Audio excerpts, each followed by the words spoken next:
The nerve of these people to talk about black anti-Semitism after all the slavery, exploitation, and bloodshed these people have done against our people? Let's look into why they're afraid to have these difficult conversations with us.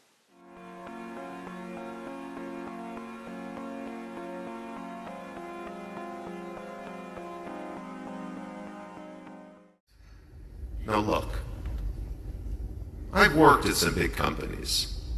I get the politics and I understand the pressure. So I told him, hey, we will work with you. And we will praise you if and when you do the right thing. But until you do, ADL will hammer you as hard as we can.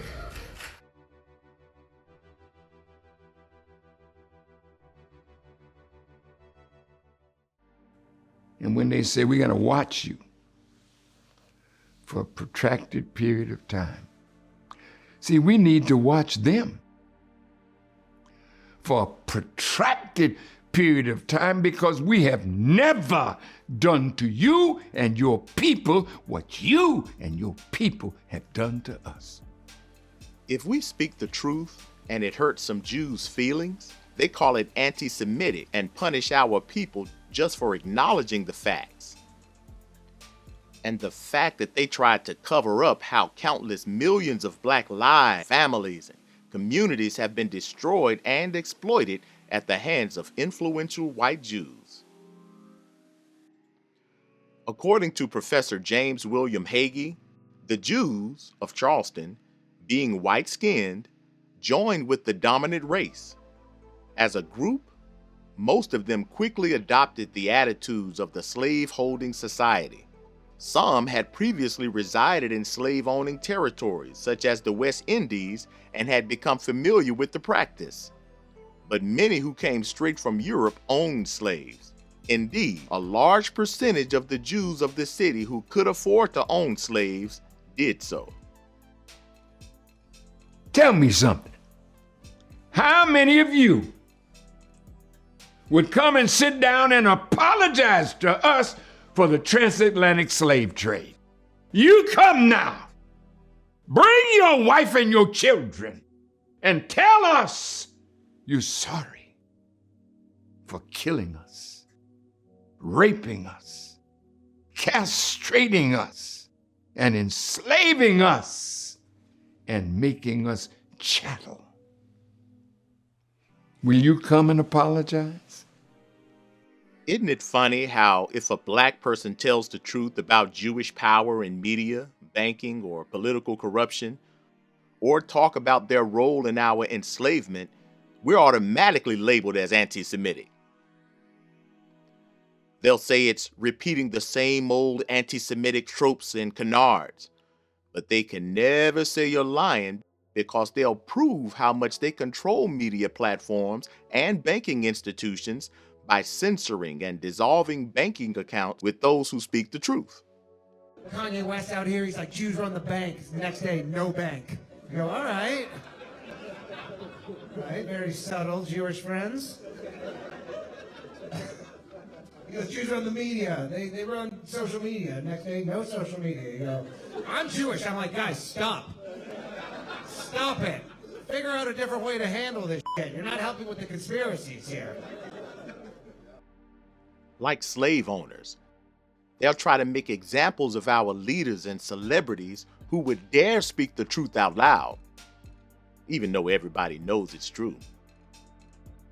Let's say you buck breaking because you still are an old wicked slave master. Yes, sir.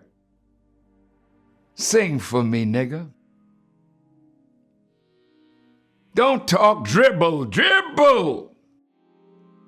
Sadly, they have many of our black leaders and celebrities afraid to say it because groups like the Anti-Defamation League have threatened black leaders from associating with those of us who know the truth and are unafraid to point it out.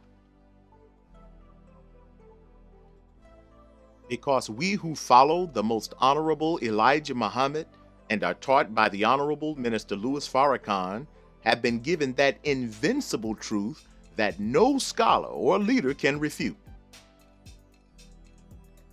So since they can't defeat the historical facts and empirical evidence we provide, the best thing they can do is censor the truth from their platforms and threaten your leaders from listening to the Nation of Islam.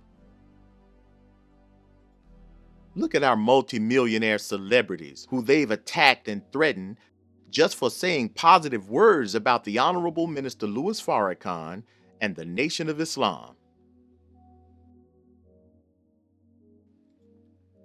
Hell, they won't let our scholars read books like The Secret Relationship Between Blacks and Jews series, which prove the integral Jewish role in the transatlantic slave trade.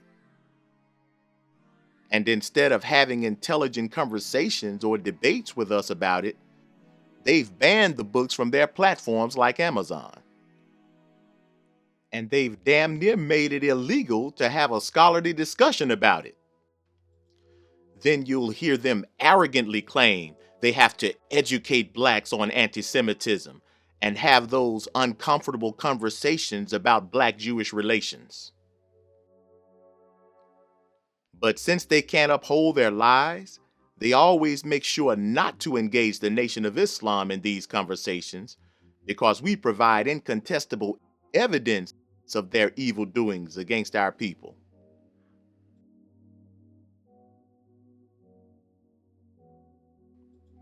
So instead, they trot out Negro puppets who are under their control to be spokespersons for their false narratives.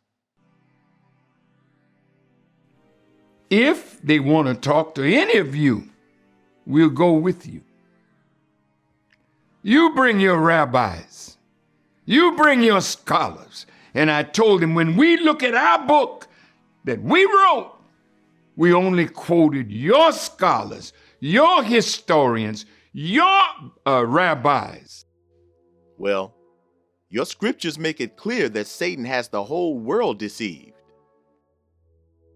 So if you want to uncover who this Satan is that the scriptures refer to, all we have to do is uncover who controls those industries that influence the world, like the mass media and financial institutions. Then you'll understand why those people are so hell-bent on stopping our people from being resurrected by the light of truth coming from the Honorable Minister Louis Farrakhan. So stay connected with us as we get more into these matters and as we show and prove how the research verifies the revelation.